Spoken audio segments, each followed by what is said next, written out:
Di Malang, Jawa Timur, satu keluarga, yakni bapak, ibu, dan anaknya ditemukan tewas bunuh diri pada Rabu 14 Desember. Motif sementara yang ditemukan polisi adalah keluarga ini terjerat hutang. Sedangkan di Jagakarsa, seorang bapak membunuh 4 anaknya dan kemudian berusaha bunuh diri. Meski berbeda, dua kasus ini memiliki benang merah.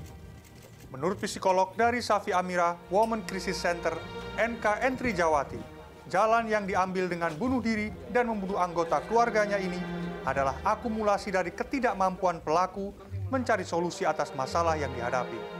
Perempuan yang akrab disapa Tiwi ini mengungkapkan, bunuh diri bersama dan membunuh anggota keluarga dianggap pelaku sebagai bagian dari penyelesaian masalah. Bayangkan kita berada pada posisi seperti itu dan kita melihat istri kita atau suami kita misalnya, anak kita gitu ya. Mereka itu adalah tanggung jawab saya. Dan saya nggak mau mereka menghadapi persoalan yang begitu berat ini. Jadi mungkin itu keputusan yang kemudian diambil. Dia selesaikan sudah semua masalah, dia selesaikan. Dalam konteks kasus Jagakarsa, kata Tiwi, pelaku yang merupakan bapak dari 4 anak kemungkinan merasa tidak bisa hidup normal setelah dilaporkan ke polisi dalam kasus KDRT terhadap istrinya. Begitu juga dengan bunuh diri di Malang yang diduga karena terbelit hutang. Menurut Dian Nuswantari, peneliti dari Pusat Studi Hukum dan HAM Universitas Surabaya atau Pusham Ubaya, selain sistem sosial yang kurang peka terhadap kasus bunuh diri dan KDRT, dia menilai polisi juga terlibat atas kematian 4 anak di Jagakarsa yang dibunuh ayahnya sendiri. Pasalnya, pasca polisi menerima laporan KDRT pada 2 Desember, pelaku tak segera ditangkap. Polisi beralasan pelaku menjaga anak-anaknya. Sampai akhirnya, mayat mereka ditemukan pada 6 Desember.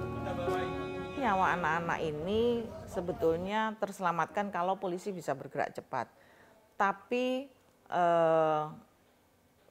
kemudian kalau misalnya anak-anak ini meninggal karena polisi lambat melakukan penangkapan atau penahanan, ya buat saya itu yang harus disidik juga. Yang harus dilidik itu juga polisinya, kenapa kok terjadi seperti itu. Begitu.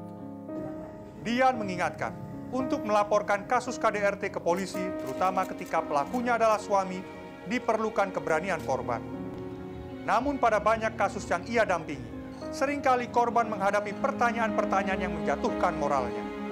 Akibatnya, KDRT dianggap sepele dan dampaknya kekerasan ini berulang, bahkan dengan level yang meningkat. Misalnya dalam KDRT pelakunya adalah laki-laki, maka kalau laki-laki sebagai kepala keluarga ditahan, kamu bisa makan nggak sih? Kamu kerja nggak? Bisa cari uang nggak? Nanti kalau anak-anak ditanyain sama, tanya tentang bapaknya, kamu bisa jawab apa? Misalnya kayak gitu. Karena di banyak kasus juga yang pelakunya adalah suami, kemudian dilaporkan oleh istrinya, itu cenderung istrinya disalahkan oleh keluarga besar. Baik Tiwi dan Dian berpendapat, sikap solidaritas dan kepekaan sosial bisa membantu mengurangi tekanan dan mencegah seseorang untuk menyakiti diri sendiri atau bahkan bunuh diri. Begitu juga dengan perangkat hukum yang harus memiliki perspektif pada korban, terutama perempuan dan anak-anak yang menjadi kelompok rentan pada kasus KDRT. Miftah Farid, Andras Wicaksono, Surabaya, Jawa Timur.